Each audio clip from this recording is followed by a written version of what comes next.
Donc voici le jeu de société 100% maman. Donc le montage, c'est Chloé qui s'en charge, mais c'est moi, Maxence, qui vous en fait la petite présentation.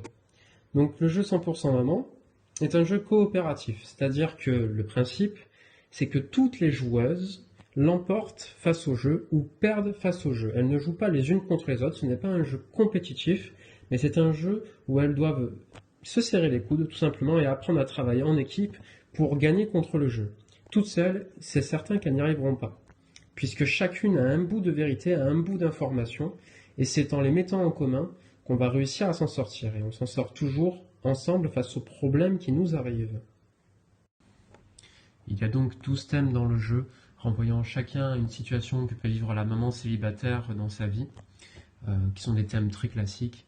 Donc par exemple le thème du logement, où on voit le propriétaire monter le prix du loyer, la difficulté pour trouver une place.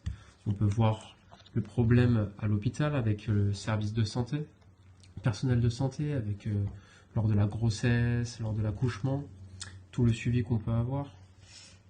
Par rapport à l'école, le harcèlement scolaire, discrimination, des pressions qu'on peut rencontrer au travail aussi, pour trouver un emploi, ou par rapport à ses collègues de travail, si jamais ça se sait, que la femme est maman célibataire, elle peut avoir des messes basses, le commérage justement, le jugement du quartier, le tabou, l'impossibilité de vraiment s'exprimer sur le sujet, le rejet par la famille, par les proches, les amis, les personnes qu'on est obligé de quitter, la justice aussi qui est discriminante, qui est inégale par rapport aux hommes, par exemple pour l'ADN. Le rejet, la solitude aussi au foyer, la solitude avec l'enfant. Le rejet par rapport au père, bien évidemment. La relation père-mère qui est très compliquée. La relation mère-enfant qui est à travailler toujours et qui peut des fois s'avérer complexe. Et enfin, les états même de dépression et de grande anxiété. Donc dans un premier temps, on dispose les 24 cartes de situations qui existent, chaque thème étant 2 exemplaires. On les dispose au hasard et ça forme la roue des situations. Ensuite, on dispose le jeton de l'équipe des joueuses sur une carte, ça les représente. Puis on dispose le jeton 6 cases devant du patriarcat. Ça, c'est le mauvais jeton.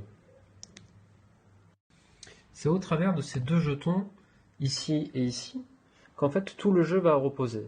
Le but du jeu, pour les joueuses, ça va être d'avancer suffisamment pour rattraper le jeton patriarcat.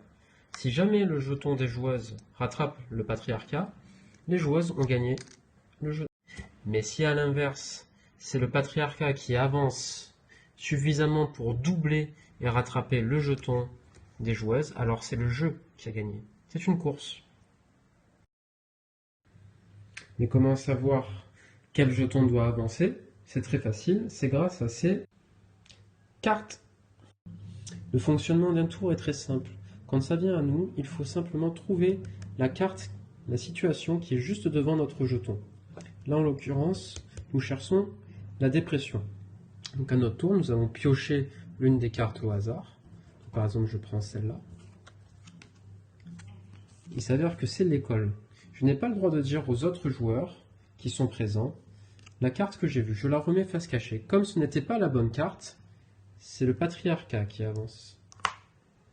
Puis ça vient au tour d'un autre joueur. Si à son tour il trouve la bonne carte, alors il la montre à tout le monde. Et c'est le jeton des joueuses qui avance. Puis on change de tour. La carte est remise face cachée. Comme chacun va piocher de plus en plus de cartes et qu'on va regarder où est-ce qu'elles ont été prises, on va avoir de plus en plus d'informations. Cependant, chaque joueuse va avoir ses propres informations. Et comme on a parfois besoin d'une carte que quelqu'un d'autre connaît, il va falloir communiquer. C'est grâce à ces jetons de communication, de solidarité, que l'on peut communiquer. Il y en a 4 dès le départ. Lorsqu'une joueuse a envie de parler, ou a besoin d'une information de quelqu'un d'autre, elle a juste à dépenser le jeton, et alors tout le monde a le droit de parler. Tout le monde peut dire qu'est-ce que tu as vu ici, Moi je pense qu'ici c'était l'hôpital, là il m'est arrivé quelque chose, c'est par rapport au logement, le propriétaire, etc., etc. Tout le monde a le droit à ce moment-là de parler. Une fois que tout le monde a dit ce qu'il avait à dire, hop, on reprend le tour et on essaye d'avancer en essayant de se rappeler de ce qu'ont vu les autres et de ce qu'on a vu soi-même. Évidemment, pour les besoins de l'animation, si un animateur est présent, il peut inciter les joueurs et les joueuses à essayer de faire un récit des cartes qu'elles ont vues lorsqu'elles dépensent un jeton de communication. Plutôt que de dire, eh bien, j'ai vu la carte avec la maman et son bébé, dire plutôt, il m'arrive un souci, je suis au foyer toute seule et j'aurais besoin d'un petit peu d'amitié. Le tour de jeu est donc très simple. Quand ça vient à son tour, on regarde une carte, si elle est bonne, on avance, si elle est mauvaise, c'est le patriarcat qui avance. Mais les autres savent que ce n'était pas la bonne.